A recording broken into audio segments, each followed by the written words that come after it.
ধান খেতে পাট খেতে ঘুমিয়েছে। আমরা সেই বিএনপিকে খুঁজে পেতে চাই, যে বিএনপি আওয়ামী লীগ হয়ে যাবে না, যেই বিএনপি দিল্লির আধিপত্যবাদ মেনে নেবে না। তাই আমার তরুণ বন্ধুদেরকে বলতে চাই, লাল কার্ডটা কাকে দেখাতে হবে সেইটা বোঝার বুদ্ধি আপনাদের হয় নাই। আপনার দল যারা বিক্রি করে দিচ্ছে সংবিধানের নামে, সংসদের সামনে গিয়ে ওদেরকে লাল কার্ড দেখান।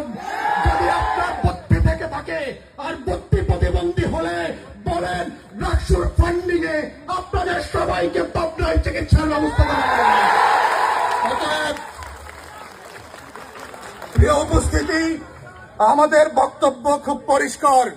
কোন দলের বিরুদ্ধে আমরা রাজনীতি করতে আসি নাই। জুলাই সনদ কোন দলকে সামনে নিয়ে হয় নাই। জুলাই সনদ হয়েছে বাংলাদেশের ইতিহাসকে সামনে রেখে। জুলাই সনদ হয়েছে বাংলাদেশে ফ্যাসিবাদ বিরোধী আন্দোলনকে সামনে রেখে। জুলাই সনদ হয়েছে গত 20 বছরের গণতন্ত্রের পক্ষে শক্তির লড়াই সংগ্রামকে সামনে রেখে।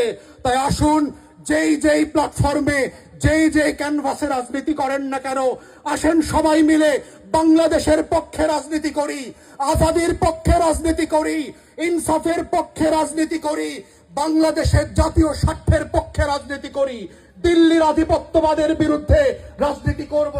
যদি করতে ব্যর্থ হন তাহলে নতুন করে আবার ইনকিলাব। হাদির কণ্ঠে থেকে